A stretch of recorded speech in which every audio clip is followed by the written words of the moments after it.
It's the Full Court Press with Eric Frandsen and Jason Walker. Welcome back to the to the show that we're doing right now. Following the local teams, breaking down the biggest games with in-depth analysis and team interview. Join the show by calling into 435-752-1069 or text 435-339-0321. It's the Full Court Press. Rose, ends up, yes! Caught! Touchdown! They did it!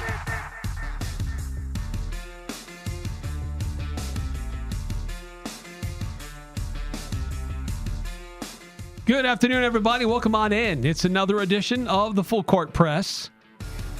Eric Frandsen, Ajay Salvesen, Jason Walker is in Las Vegas, wrapping things up there as they had the men's teams in the morning, women's teams in the afternoon. He will be flying back to Salt Lake tonight, and then he'll be calling Ridgeline Girls Soccer in the 4A Girls Soccer Championship game tomorrow, 11 a.m. on 104.5 The Ranch. Then he's heading down the road. That'll be at the home of Real Salt Lake, their stadium.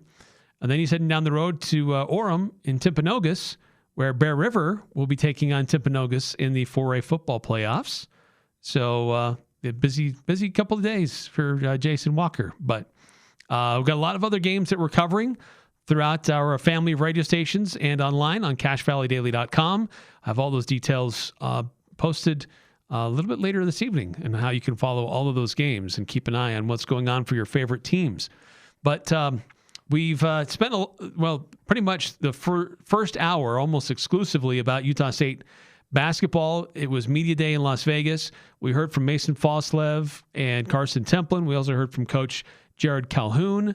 As the preseason poll is out, Utah State picked second in that poll. Mason Foslev ends up on the preseason all-conference team, but the preseason conference player of the year recognition going to Miles Bird from San Diego State. I think that's a miss. I think Mason Foslev deserves that. And you can maybe say, oh, you're just being a homer for the Aggies. But when you look at Mason's entire body of work and how he affects a game in so many different ways, I don't see how you can pick anybody but Mason. But apparently other people chose the opposite. It's a kind of a standard thing. You pick the best player on the best team, which is kind of a lazy way of doing things sometimes. Who said they're the best team? Well, they were the unanimous selection for the number one team. Yeah, but how do we freaking know? That's the thing, is that nobody knows, right? I mean, Calhoun was right. Let's cancel the season. Now they got all the first place votes. Give him the trophy. Send him to the tournament. That's great. Good for him. Doesn't mean anything. Doesn't mean jack. Nobody gets an award or a trophy right now. No. But Utah State men's basketball team heading back tonight, and then they're on the road again. They're going to be headed to face their next exhibition opponent, San Francisco, on Saturday. So the second chance for Utah State to kind of figure some things out before the regular season gets underway. And it'll be interesting to monitor the coaching changes, the rotation changes that may occur for the Utah State Aggies on Saturday against San Francisco. But that basketball talk, we're just going to leave that into last hour, because for this hour, it's a shortened show because we've got Utah Mammoth coming up a little bit later on tonight, and we are an affiliate of the Utah Mammoth here on The Fan. So we wanted to focus on our predictions for Utah State and New Mexico. How are things going to play out on Saturday afternoon in Albuquerque? Kickoffs at 1 o'clock. KVNU game day coverage begins at 11 a.m. So, Ajay, let's first start with the Utah State offense versus the New Mexico defense. Yeah. How do you predict things will go for the Aggie offense? So one of my keys here, Eric, is that the Aggies got to block. I mean, this offensive line is just getting carved apart by teams left and right. They got to stay up. They got to stay upright. And they've got to be able to execute blocking assignments, because if not, then this New Mexico team's going to have a heyday and put Bryson Barnes as part of an implant on the field. Offensively, I think you're going to use Miles Davis a lot. I think you're going to use Javen Jacobs a lot. I mean, screens, draws, and handoffs will alleviate a lot of pressure off of Bryson Barnes. I think they're going to use the running game quite a bit. And with that, you can use play action passing if you can be successful in the running game. And they'll probably stack the box, eight men in the box at one point, because they'll probably do so much of it. But in that case, I know everyone's saying a shootout, and it still could be that, but I think the offense is going to have to turn crazy enough as where is this at? Maybe 400 yards of total offense at least. And so, I mean, it's going to have to be quite a bit. That's a lot of offense. It is, but it's how it's been with New Mexico, man. It's been a shootout for the last 3 years with these guys. True. Very true. So it's what you got to expect. And the defense, their front seven is legitimately elite. They're really, really good. Alleviate the pressure, screens, draws, handoffs. Right, handoffs. Use Miles Davis, Jacobs as much as you possibly can, and then when they stack the box, take some pressure off by using the play action game, and then you got complete passes. Barnes has got to quit running the ball. He's got to get down. He's going to get hurt. He's got to be smart here. It's a physical football team, physical football defense. So run the ball. I actually disagree on that note. I actually think Barnes needs to run the ball. I think that he, in concert, not just alone, but in concert with Miles Davis and Javen Jacobs, need to be able to establish the run and try to soften up that New Mexico defensive front. Because you're right, they are very good. They've got a really good edge rusher who's already got 4.5 sacks on the season. They've got one of the best linebackers in the conference in Eck. They've got some dudes on that front that make it tough for their opponents to run. They've got one of the best run defenses in the conference. Utah State has faced good run defenses before, but they still need to try to establish the run, and I think they still need Bryson Barnes to be in that mix. That defense has to be thinking at any moment the quarterback can run and scramble and be concerned about that. Because when they do that, that frees up some extra things in the back with the secondary, because all eyes are watching the quarterback on, can he run? Will he run? What's he going to do? Meanwhile, the wide receiver is starting to get a little bit loose and creating some separation. So I think the Aggies, I think they can move the ball. It'll be a bit of a challenge, more of a challenge on Saturday than it was against San Jose. But I do think Utah State can get some points on the board, and I think they can score on New Mexico, but it'll be tough. What's your concern about the offensive line being able to hold up against this really talented front? Yeah, that is a concern. Because Branson's getting maybe 2 seconds to drop back, step, and throw a ball. And sometimes against San Jose State, there was 3 coverage sacks. You got to get separation from the receivers. And if your passing game cannot produce, got to find different ways. No, it's very true. And I think that there's a benefit coming into this game Saturday in that the offensive line should be the same unit this week as it was last week. Yeah. And that's been a real problem through the season, is that every week there's some different combination. Some guy's hurt, you got to plug a different guy in, and this guy comes back, and you slide another guy over, somebody else gets hurt. So this should be the same offensive line on Saturday as it was last Friday. And the fact that Utah State got that extra day of rest is really going to help. Because you look at the previous 10 days, going into last week, it was brutal on their bodies. They had to travel to Hawaii. Yeah. There was a whole mess with the flights and the arrangements and where they needed to be and the timing of everything. And then you had to fly all the way back. And then you had a short week to get ready for your next opponent. It was tough. It was brutal. Yeah. It was tough on their bodies. And so having that extra day will feel like you just got like a week, because you have these routines, and when you get that extra day, it just feels like a lot. And so I think that's going to really benefit the offensive line particularly. Such a great point you brought up, because Bronco Mendenhall talked about it on the coaches show, which aired on your KVNU station, that extra day, they were able to do a lot more things, get a little bit more rest, and then go through some more film without having to use it through physical contact of, pushing people around. Like, they needed that extra day for rest badly. So, yeah, huge, and great point you bring up. And the offensive line's going to need that rest. This is a really, really good front line. We've already talked about it ad nauseum. But probably would be the toughest matchup they've had in regards of line in the trenches since Texas A&M. Bigger so than Vanderbilt? Oh, yeah, by far. Yeah. I thought the 2 defensive ends for Texas A&M were a lot better than Vanderbilt's. Yeah, I think it's... Look, this is going to be tough. They're very solid in their run defense fits. Just where they know where to put guys and make it tough. They made it a little bit tough on Nevada. Nevada's not a really good running team, but Nevada had a quarterback who could scramble a little bit, and that affected them a little bit. Yeah. So I don't know that they've really faced a quarterback quite like Bryson Barnes this year. So I think that's not as dual. Yeah, as that him. dynamic aspect that Bryson brings is an element that New Mexico and their run defense and their defense overall, they just really haven't seen much of that.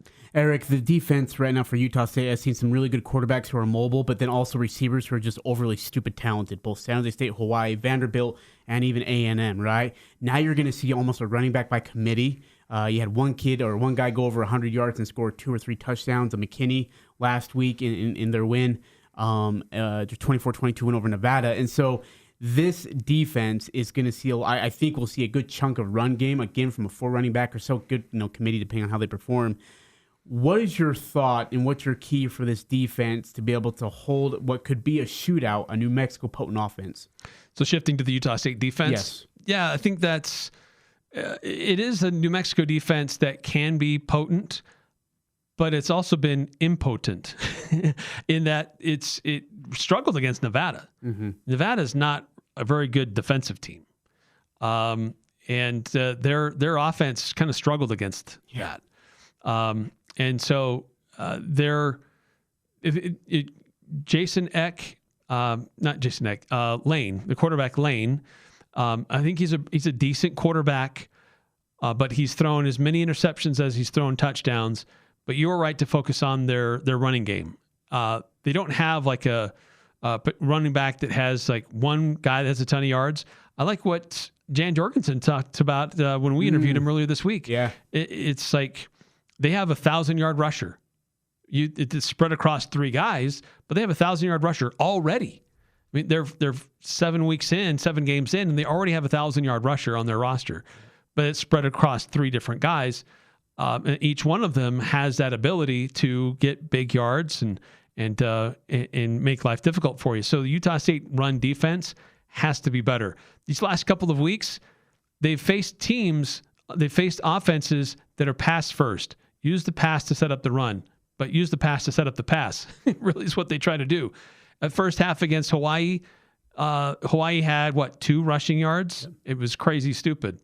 Obviously, it was different later in the game. San Jose, not much different. They didn't have very many rush yards in the first half. But that's because their offenses were designed to pass the ball more. This is a much more balanced offense where they're going to be using their running attack a little bit more. So that Utah State run defense has been a little bit suspect from time to time, but this is a game where they have to be better because New Mexico will try to take advantage of that. Eric, a stat that blew your mind. How about this? The Aggie defense has not had a defensive score yet in this season. It's the first time since 2020 that has happened this far into the season. So I'd like to see the defense get a turnover and result it into points. Maybe take some pressure off the offense, a pick, a fumble, something. Special teams, give me a kick return for a touchdown if you get a chance. A block field goal for something, Give some sort of a spark other than just the offense to get you some emotion. Like, there's going to be plenty of juice in this stadium, and it's going to come from a lot of red, a ton of red. You got to find a way to either eliminate that juice or switch it and get Mr. Mo onto your side of that sideline. Do it by some other way than offense. Find one way. If you do, get switch really, really quickly the vibe in this game. And I think that's where you could create some execution as well. Oh, yeah, absolutely. And I think there's going to be opportunity there. I mean, Lane presses the ball into windows that probably he shouldn't. Oh yeah. He makes some pretty risky throws. From time to time. Nevada, if they didn't suck so bad, probably would have had a few turnovers. Yeah. But be honest. Yeah. And I think that Utah State is absolutely due for some kind of a defensive score. Ike's about that close. They've been able to get some turnovers here and there, and usually they're able to capitalize off of those. Mm-hmm. Not always, but you're right. If Utah State can get a defensive score, they need momentum plays because momentum will not be on their side. I would agree. Very much because of the crowd. And even if Utah State looks like they might be in control of the game for part of it, that crowd is still going to be into it unless it's just a total wipe of the floor.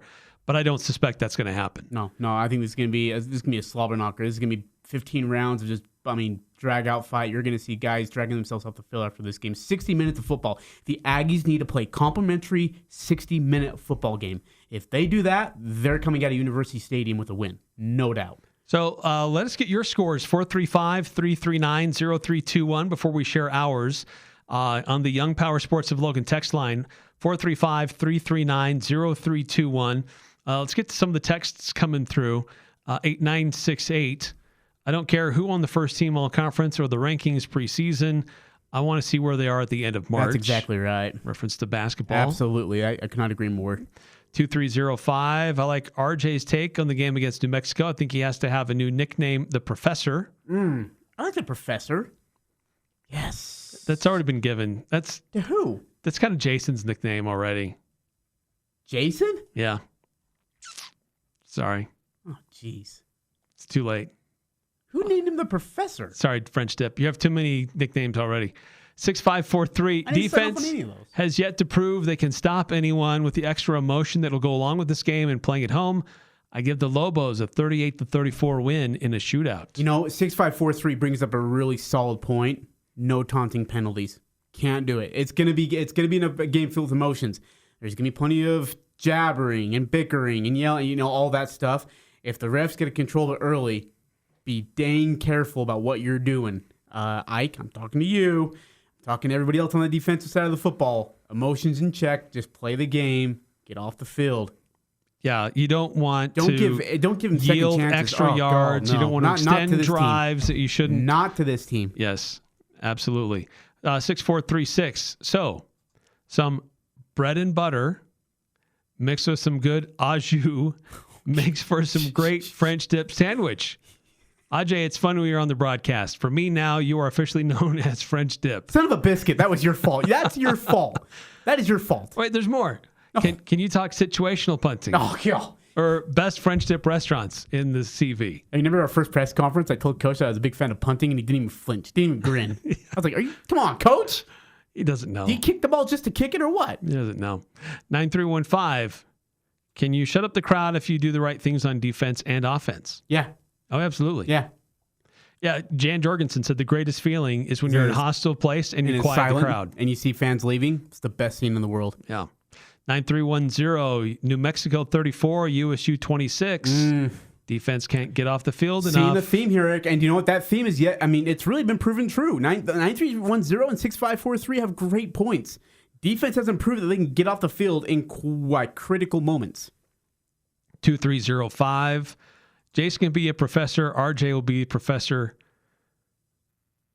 Jason can be a professor. RJ will be the professor. There you go, Eric. You can read. Hooked on Phonics. Aggies by 34-27. Yes.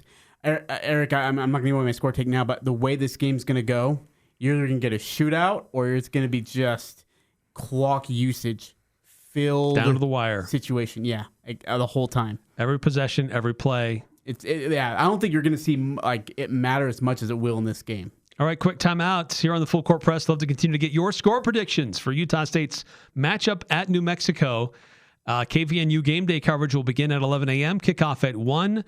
And reminder, we have a short show here. The Utah Mammoth, they're on the road. They'll take over our airways at 5:30. So get those predictions in. We'll give ours next on the Full Court Press.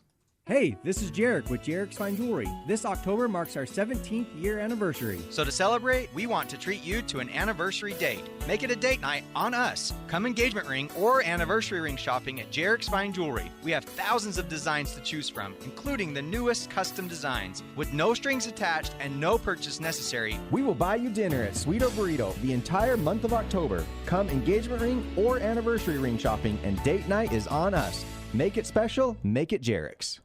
Hi, this is Brooke Stevenson. Ty Smith. And David Castor with Adams Wealth Advisors. We're truly honored to be named Best of Northern Utah Gold winner for the Best Financial Planner. This community means everything to us, and we're grateful for every customer who made this possible. Thank you for your trust. Advisory services offered through Adams Wealth Management, a registered investment advisor. For important disclosures and more information, visit adamswealthadvisors.com. That's adamswealthadvisors.com. No matter what the conditions, DD Auto and Salvage can get your vehicle up and off your property. Now is the time to plan to make extra cash by calling DD Auto and Salvage and moving that old vehicle. Let them pay you for that junk vehicle. DD Auto and Salvage makes it so easy to get rid of your junker vehicles, paying you the most money possible. If you have metal, DD Auto and Salvage in Logan wants to pay you today. Call 787-1204. That's 787-1204 today. See store for details. Les Olson IT structured cabling is second to none. Tired of old and inefficient cabling? Have an upgrade or remodel planned? Building a new network from the ground up? We offer the very best in low voltage cabling installation, including data, phone, fiber optic, and more. Ask us how to get your free consultation today. Les Olsen IT. Cache Valley Ear, Nose, and Throat is thrilled to welcome Dr. Jackson Deere to their team of trusted specialists. Dr. Deere joins Doctors Blotter and Robinette to provide exceptional medical and surgical care for your ears, nose, throat, and related structures of the head and neck. Appointments are now available. Whether it's allergies, hearing, or sinus concerns, Cache Valley ENT is here to help you live the life you deserve. Welcome Dr. Deere to Cache Valley and the team at Cache Valley Ear, Nose, and Throat. Now serving Logan, Providence, Tremonton, Preston, and Montpelier. This is Ryan at My Mattress. A few years ago, I saw this sign hanging in a gas station. It said price, quality, service. Pick 2 out of the 3. Now, it's funny, and I did laugh, but at My Mattress, we don't even want to do business unless we can do all 3. Price, quality, and service. We have a 90-day sleep guarantee, 90-day price guarantee, and we will answer the phone if you have a warranty concern. At My Mattress, we deliver, we have financing, we strive to be price, quality, and service every day. Isn't it time to sleep exceptionally? Only at My Mattress. They never could play it, but they sure can talk about it. Eric Frandsen and Jason Walker on the Full Court Press. At Mountain Valley Heating and Air Conditioning, now is the time to feel the love and the savings. From residential tune-ups to commercial HVAC projects, Mountain Valley has you covered with highly trained and experienced technicians. Call 435-557-4181 or just check out their website, mtnvalleyhvac.com, and start saving while you feel the love. Giving our predictions for Utah State and New Mexico, who kick it off on Saturday at 1 o'clock. Game, full play-by-play coverage on KVNU. For television, got to find Altitude. It's Amazon Prime has listed its play on their Amazon Prime too. Really? I don't know why or how. How is this game like? How a game like this not on national television? Yeah, I don't know. A lot of emotion on this one. Don't smoke Smarties, people. Also on the Mountain West Network on their app. Oh, yay. 9315. I am saying it now. The USU defense has the best game of the year. I like it. Well, I sure hope so. This would be a great time for that to happen. No kidding. 5338 Sports Re-Education Academy and Think Tank upgraded AI predictive engine. Says that the Aggies will go into Albuquerque and fall just short against the Lobos, 33-31. 9310. Remember the San Jose State final drive? Not sure our defense would have stopped them without the 3 false start penalties San Jose State committed. They created had a 3rd and long, 4th and long, both got them both. So yeah, those are huge. It's a good home crowd, home field advantage can help you with that. 8968, as ever, the optimist, Aggies 31, Doggies 24. And 7994, my prediction, USU 24, New Mexico 17. However, the key is whether the USU defense shows toughness like last week and doesn't break like they did in Hawaii. I think Coach Mendenhall gets their attention and they stay tough. The thing I like about this game is that we have actually the coaching advantage. Mendenhall's been in these kind of games, big games, hostile environment kind of games, a lot more than Eck has. And I know that sounds like, well, it's at their place. No, this is going to be an emotional game. There's a lot riding on this game. And I think Eck knows that too. So, yeah, I like the score prediction. Really like that one. So what is your score prediction, Ajay? How will it end? What will be the final score when it's over? I'll give you one hot take with the score prediction. That the defense or special teams, one of the two make a massive play in the 4th quarter to flip the game completely. And I like the Utah State Aggies in this one. I like them by a score of 27-24. Close. I also think it will be a close game as well. But I echo some of the sentiments shared on our text line today. I feel like New Mexico is going to get the win. I think Utah State is the better team. So what swings it for you? But I think having it on their field, there's like 30 players on that roster who Coach Mendenhall was their head coach last year, who are going to be saucy. And so they're going to be amped. They're going to want it more. I think Utah State wants it. Don't get me wrong. But I just think it'll mean more for them. And this is a pretty decent team here for San Jose. I've got not for San Jose, for New Mexico. I've got the Lobos 31, Utah State 28, and I sure hope to heck that I'm wrong. Would you rather get blown out in a game or lose a close game? Probably. Like, to hear all these close scores just breaks my heart right now. Like, if we lose it by a 50-yard field goal, so help me. Yeah. I know, it's tough. The emotion's going to be riding in this game, Eric. You know that. I mean, you just know it. Like, there's going to be a lot of chirping. There's going to be a lot of back and forth. Keep your emotions in check. Just go execute and play good football. And Aggies, and I know this is impossible to ask of them against this defense. Got to win the turnover battle, and it can't be any turnovers on your side. Right. You cannot, and you said this so well, Eric, you cannot give this Lobos offense a second chance on the field, especially on the plus side of the field. You've got to convert. If you are anywhere within the 30 or 35 or closer, it's got to be 3 points or more every single possession. Because if this does turn out into a shootout, watch out. Then, I mean, it could be a field goal. It could be a missed possession that you didn't score on. Yeah, I mean, New Mexico, their offense has been, not super dynamic, but it's been okay. Yeah. And with it being a home game and a lot of emotion on this one, it could be a little bit more saucy. I look forward to hearing your thoughts on Monday. That's going to do it for us here on the Full Court Press. Thanks for tuning in, everybody. Utah Mammoth coming up here in just a few minutes. Mammoth game. You're on the Utah Mammoth Radio Network. Sunday on Compass Media Network's coverage of the NFL, we close out October with a Week 8 clash in the NFC East as the Philadelphia Eagles host the New York Giants.